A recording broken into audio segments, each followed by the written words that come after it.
آداب شاداب السلام علیکم خواتین و حضرات، پروگرام ہے آپ کی شاعری اور میں ہوں آپ کا میزبان محمد شاداب عباسی۔ ناظرین، آج ہمارے ساتھ ایک ایسی شخصیت موجود ہے جو کہ بہت مختصر وقت کے لیے پاکستان ایک طویل عرصے کے بعد تشریف لائے ہیں اور نہایت خوبصورت انداز بیان ہے، بہت عمدہ کلام ہے اور ہلکے جو احباب کا حلقہ ہے اس سے دور رہنے کے باوجود اتنا اچھا کلام لکھتے ہیں۔ ان کا ایک شعر آپ احباب کے گوش گزار کیے دیتا ہوں۔ آپ لکھتے ہیں: وقت ایک بحر بے کراں خالد، ہر ملاقات ایک جزیرہ ہے۔ جناب ڈاکٹر خالد سہیل صاحب، السلام علیکم سر۔ وعلیکم السلام سر بہت شکریہ آپ کے قیمتی وقت کا کہ آپ ہمارے پروگرام میں تشریف لائے، ہماری خوش قسمتی ہے۔ سر سب سے پہلا سوال آپ سے یہ ہے، چونکہ آپ کا تعلق ہے سائنس کے ساتھ، شعبہ سائیکیٹری کے ساتھ آپ کا تعلق ہے، ماشاءاللہ بہت عمدہ سائیکیٹرسٹ ہیں، تو یہ بتائیے سر کہ سائنس اور آرٹ یہ دو الگ الگ چیزیں ہیں، تو کیسے آپ ان دونوں کو ایک جگہ پہ اکٹھا کر لیتے ہیں اور دونوں کو برابر وقت دے پاتے ہیں؟ کسی فلاسفر کا کال ہے کہ all sciences and in art and all arts and in science. کیا بات! تو میں سمجھتا ہوں کہ یہ زندگی کو سمجھنے کے دو مختلف زاویے ہیں جو ایک جگہ پہ آ کے مل جاتے ہیں۔ ظاہر آپ موسیقی کہیں یا شاعری کہیں، لیکن اگر آپ موسیقی کو انالائز کریں تو اس کا جو پورا ردم ہے، جو تال ہے، جو سر ہے، اس کے اندر آپ کو خاص میتھمیٹکس ملے گی۔ بالکل شاعری اور موسیقی کے اندر میتھمیٹکس ہے۔ اسی طرح سائنس کو آپ ایک لیول سے آگے لے جائیں تو وہ فلسفہ اور تو بہرحال میرا ان دونوں چیزوں میں انٹرسٹ تھا، اور میں خوش قسمت ہوں کہ زندگی نے موقع دیا کہ سائنس کے ساتھ بھی محبت ہے اور آرٹ کے ساتھ، تو ہماری دو محبوبہ ہیں۔ کیا بہترین بات، دو محبوبہ ہیں۔ جیسے کہا جاتا ہے کہ نفسیات کا بڑا گہرا تعلق ہے شاعری کے ساتھ، آپ کیا سمجھتے ہیں اس بارے میں، کیسا ہے؟ جی، میں اس سے متفق ہوں کہ میں سمجھتا ہوں کہ ایک انفرادی نفسیات ہے اور ایک سماجی یا اجتماعی نفسیات ہے۔ تو شاعر جو ہے، جو جینوئن شاعر ہے، وہ نہ صرف اپنے لاشعور کے ساتھ جڑ جاتا ہے بلکہ وہ اجتماعی لاشعور کے ساتھ بھی، جس کو فرائڈ اور یونگ جو ہے وہ انڈیویجول اور کولیکٹیو کانشسنس کہتے ہیں، تو اس عہد کے، اس دور کے، اس سماج کے جو مسائل ہیں وہ لاشعوری طور پہ ان کو محسوس کرتا ہے، اس کا ایکسپریس کرتا ہے۔ تو میں تو شاعر کو بھی ایک سوشل تھراپسٹ سمجھتا ہوں۔ سر آپ کی تحقیق کا دائرہ کار بڑا وسیع ہے ماشاءاللہ۔ جیسے ابھی تھوڑی دیر پہلے جب ہم گفتگو کر رہے تھے ناظرین، تو سر آپ نے بتایا کہ جب آپ کو کینیڈین پاسپورٹ ملا 1986 میں، تو آپ نے سب سے پہلا جو ٹور کیا وہ اسرائیل کا کیا، کیونکہ آپ پاکستانی پاسپورٹ پہ وہاں کا ٹور نہیں کر سکتے، تو وہاں کے حوالے سے آپ نے ایک نظم لکھی جو کہ پروگرام کا فارمیٹ ہے، کلام شاعر بزبان شاعر، تو وہ نظم ذرا اگر آپ ہمارے سامعین کے لیے۔ جناب میں آپ کو پیش کرتا ہوں، کیونکہ وہ اسرائیل میں نا، جب وہ اولڈ یروشلم میں آپ جائیں تو ایک جوئش کوارٹرز ہیں، مسلم کوارٹرز ہیں، کرسچن کوارٹرز ہیں، تو جب میں وہاں سے میں نے اس کا جو تجربہ ہوا، مشاہدہ ہوا، تو ہوائی جہاز میں جو میں واپس آ رہا تھا تو یہ میری کیفیات جو تھیں اس کو میں نے اس اشعار میں ڈھالا ہے۔ نفرت بھی عجب اور محبت بھی عجب تھی، اس شہر میں قربت کی روایت بھی عجب تھی۔ نفرت بھی عجب اور محبت بھی عجب تھی، اس شہر میں قربت کی روایت بھی عجب تھی۔ دیواریں تھیں ہمراز مگر دل میں خلیجیں، دیواریں تھیں ہمراز مگر دل میں خلیجیں، ہمسایوں کی آپس میں رقابت بھی عجب تھی، اور ایک باپ کی اولاد مگر خون کے پیاسے۔ کیا بات ہے، بہت ایک باپ کی اولاد مگر خون کے پیاسے، دشمن تھے مگر ان میں شباہت بھی عجب تھی، اور خاموشی کا ہر لمحہ وہاں چیخ رہا تھا، خاموشی کا ہر لمحہ وہاں چیخ رہا تھا، آوازوں کی بستی میں بغاوت بھی عجب تھی، اور معصوم جبینوں پہ ملے خون کے چھینٹے، معصوم جبینوں پہ ملے خون کے چھینٹے، اور اس پہ ستم خون کی رنگت بھی عجب تھی، اور جو شخص ملا کانچ کا پیکر لگا مجھ کو، جو شخص ملا کانچ کا پیکر لگا مجھ کو، اور کانچ کی پتھر سے رفاقت بھی عجب تھی، اور مکتا ہے کہ ہر نسل نئی نسل کو دیتی رہی ہتھیار، ہر نسل نئی نسل کو دیتی رہی ہتھیار، اس شہر میں خالد یہ وراثت بھی عجب تھی، نفرت بھی عجب اور محبت بھی عجب تھی، اس شہر میں قربت کی روایت بھی عجب۔ بہت عمدہ، بہت اچھا، بہت اچھا۔ یہ اتنا اچھا کلام آپ لکھتے ہیں ماشاءاللہ سے، لیکن چونکہ اب کینیڈا میں آپ مقیم ہیں عرصہ 40 سال سے، تو یہ جو احباب ہیں ہمارے جو کہ شاعری سے ریلیٹڈ ہیں، ان سے کافی دوری ہے اور وہاں پہ اتنی زیادہ محافل بھی برپا نہیں ہوتی، تو محسوس ہوتا ہے ایسا کہ ایسا ہونا چاہیے تھا کہ یہاں پہ بھی ویسی گیدرنگ ہو جیسی پاکستان میں عموماً انڈیا یہاں پہ ہوتی ہے لاہور میں؟ ہاں وہاں کم ہے، لیکن ہماری کوشش، ہم نے وہاں ایک گروپ بنایا ہوا ہے ٹورانٹو میں جس کا نام ہے فیملی آف دا ہارٹ۔ تو اس میں ہم کچھ ادبی پروگرام، کچھ موسیقی کے پروگرام اور کچھ سیمینارز کرتے ہیں.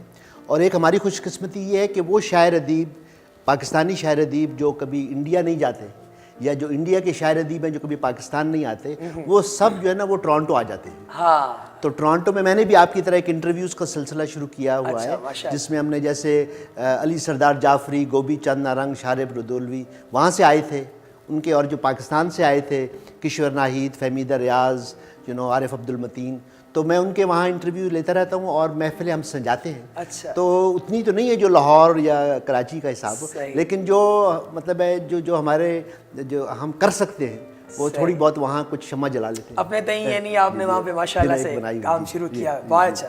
سر آپ کی پسند کی کوئی غزل آپ سے سننا چاہیں گے؟ یہ غزل جناب میں آپ کو سناتا ہوں. ایک غزل کے چند اشعار. جی جی بسم اللہ.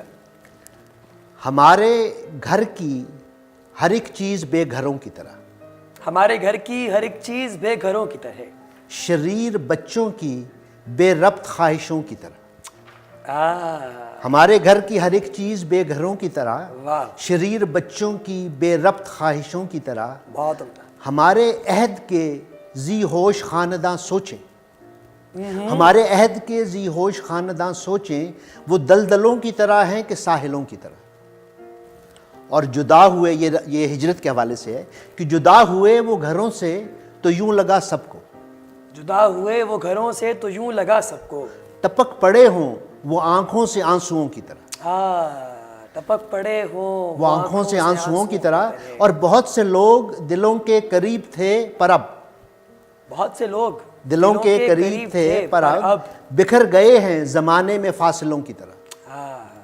اور شعر عرض ہے کہ روایتوں کے اندھیروں میں ٹمٹماتے ہیں، روایتوں کے اندھیروں میں ٹمٹماتے ہیں، جوان نسل کے افکار جگنوؤں کی طرح. بہت عمدہ ہے، بہت اچھا شعر، کیا بات ہے. اور مکتا ہے کہ زمانہ چھپتا ہے ان شاعروں سے اب خالد، زمانہ چھپتا ہے ان شاعروں سے اب خالد، جو شہر زیست میں آئے ہیں آئینوں کی طرح. کیا بات. اور ہمارے گھر کی ہر ایک چیز بے گھروں کی طرح، شریر بچوں کی بے ربط خواہشوں کی طرح. سر بہت اچھے، بہت اچھے. سر 3 کتب آپ کی ماشاءاللہ سے اویلیبل ہیں مارکیٹ میں، تلاش، آزاد فضائیں، سمندر اور جزیرے. جی جی 1 سال کی ویٹنگ لسٹ ہے ماشاءاللہ آپ کے پیشنٹس کی بھی. جی جی. کیسے ترتیب دے دیا جاتا ہے سارا وقت، اور کیسے ان دونوں کو مینٹین کر لیا جاتا ہے؟ دیکھیں بنیادی بات یہ ہے کہ میں جب نوجوان تھا تو مجھے یہ احساس ہوا، جب میں نے شاعروں ادیبوں کو، عارف عبد المتین میرے چچا تھے، ان سے میں لاہور ملنے آتا تھا ان سے، تو اس ڈسکشنز کے دوران مجھے احساس ہوا کہ بہت سے ادیبوں، شاعروں، دانشوروں کا جب بیشتر وقت ہے وہ فیملی کے ساتھ صرف ہو جاتا ہے. تو مجھے یہ لگا کہ اگر آپ کمیٹڈ شاعر یا ادیب یا دانشور، ماہر نفسیات، مجھے اگر وہ کام سنجیدگی سے کرنا ہے تو میں نے فیملی لائف سے میں دور رہا. تو میں آج بھی اکیلے رہتا ہوں، میں سنگل ہوں. میری عمر 65 برس ہے، میں نے کوئی بچے پیدا نہیں کیے اور میں نے کوئی فیملی لائف نہیں بنائی. تو وہ جو ہے آپ کو اندازہ ہوگا کہ میں اب 2 گھنٹے صبح اور 2 گھنٹے شام ادب کا کام کرتا ہوں، پڑھتا ہوں، لکھتا ہوں. یہ میری کمٹمنٹ ہے. اور یہ 40 سال میں جب ہم نے 40 کتابیں لکھی ہیں، یہی ہمارے بچے ہیں. تو یہ ایک فیکٹر ہے. کبھی محسوس ہوا سر کہ یہ جو ایک خلا ہے یہ رہ گیا ہے اور اس کو نہیں رہنا چاہیے تھا؟ نہیں، میں اس معاملے میں بڑا خوش ہوں. میں مطلب یہ جو میری فیملی آف دا ہارٹ ہے، یہ ہمارے دوست ہیپی بیچلر ہیں. ہاں میں بہت خوش ہوں. مجھے کبھی اس کا احساس نہیں ہوا، کیونکہ مجھے لگا کہ جو بچے پیدا کرنا یہ تو کوئی بھی کر سکتا ہے، لیکن جو آپ تخلیقی کام ہے وہ جو چیزیں میں کر سکتا ہوں یا کرنا چاہتا ہوں وہ میں ہی کر سکتا ہوں. اور میں نے یہ بھی دیکھا کہ بہت سے شاعر ادیب، اب میں نفسیات کے حوالے سے بات کر رہا ہوں، کہ انہوں نے بچے تو پیدا کر دیے لیکن وہ یہ سمجھتے ہیں کہ ان کی ماں ان کا خیال رکھے گی. ایز اے فادرز جو ہیں بہت سے شاعر ادیب، میں ان کو رسپانسبل فادر نہیں سمجھتا.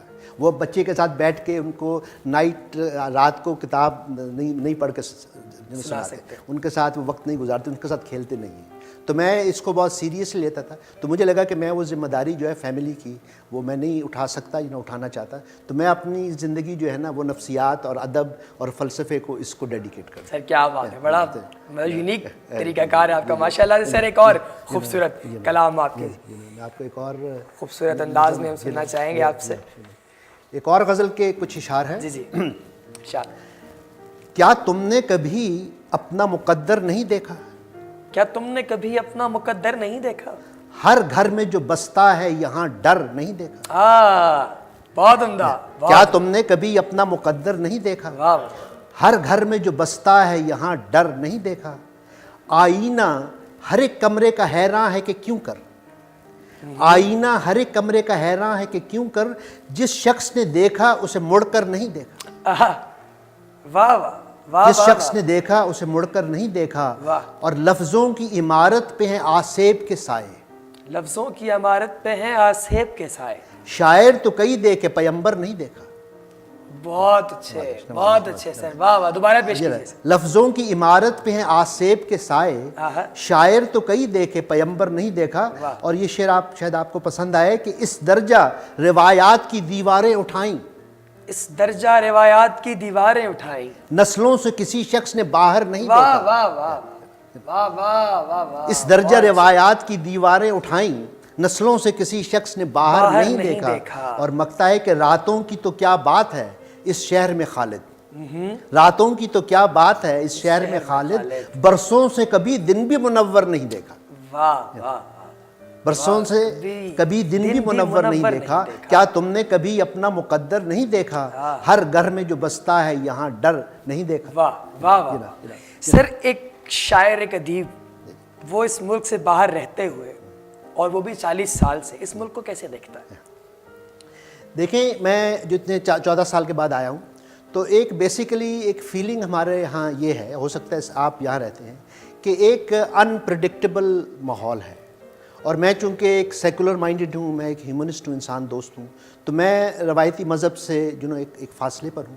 تو لوگوں کی یہ فیلنگ تھی کہ اگر میں یہاں آیا تو ہو سکتا ہے ایک انپریڈکٹیبل حالات ہیں, کچھ بھی ہو جائے. لیکن مجھے یہ سچی بات ہے, جہاں جو میں آیا ہوں یہاں دوستوں نے ایک طرح سے اگر میں کہوں کہ محبتوں کی ایک بارش ہے اور میں اندر سے بھیگ گیا ہوں. اتنا لوگوں نے مجھے پچھلے 2 ہفتوں میں اتنا محبت, اتنا پیار, اتنا اپنائیت. بلکہ ایک صاحب نے آج مجھے فون کیا کہ آپ ہمارے دوستوں سے ملیں, تو میں نے کہا مجھے ایسے لگ رہا ہے جیسے میں ایسی ماں ہوں جس کے 9 بچے ہوں, تو مجھے بہت خوشی ہوئی میں آیا ہوں. اور بلکہ Ali Hashmi as a psychiatrist, Amir Hussain Jafri as a شاعر, بہت سے لوگ ان کی خواہش ہے کہ میں ریگولرلی آتا رہوں. تو ابھی میں کہہ نہیں سکتا, لیکن بہت محبت, بہت پیار.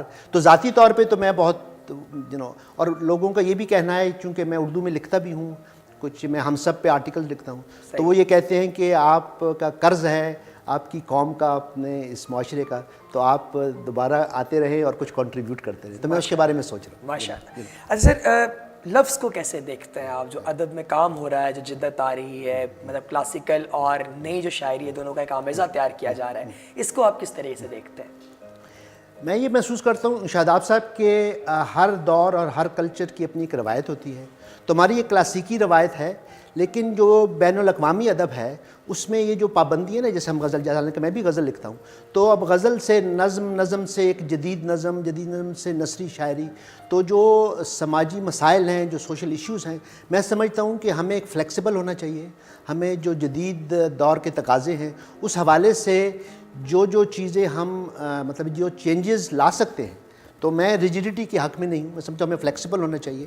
اور نوجوانوں کے کچھ تجربات ہیں, صحیح, ہمارے عہد کے کچھ تجربات ہیں جو روایتی غزل میں بعض دفعہ نہیں آتے, جو روایتی ادب میں نہیں آتے. تو میں یہ سمجھتا ہوں کہ ہمیں کچھ ایکسپلور کرنا چاہیے, کچھ ایکسپیریمنٹ کرنا چاہیے.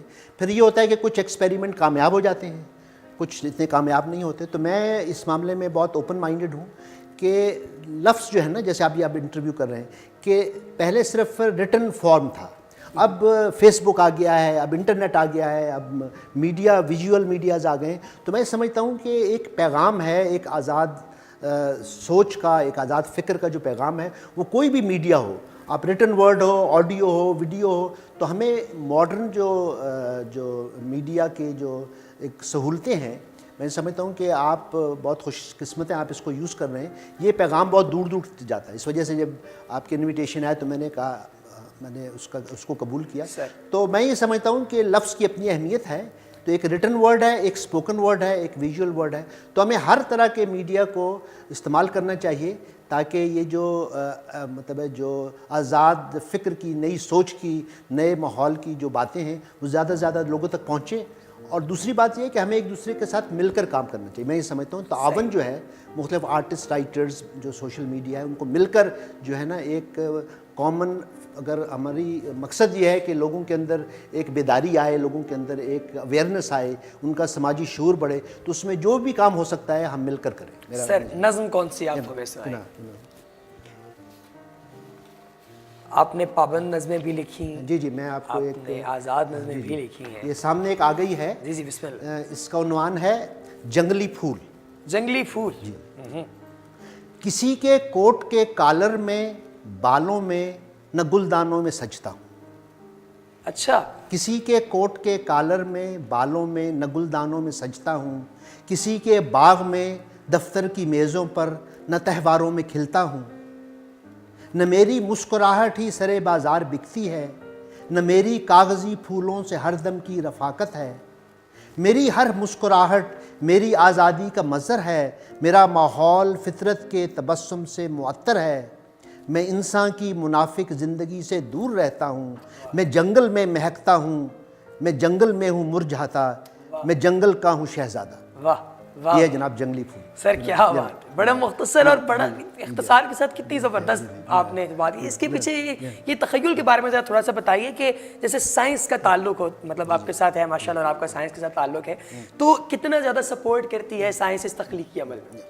دیکھیں میں یہ سمجھتا ہوں, آپ چونکہ خود بھی سائنس کے طالب علم ہیں تو آپ کو یہ احساس ہو رہا تھا کہ جو آپ کا جو سائنٹیفک تھیمز ہیں وہ شاید شاعری اس کے متحمل نہ ہو.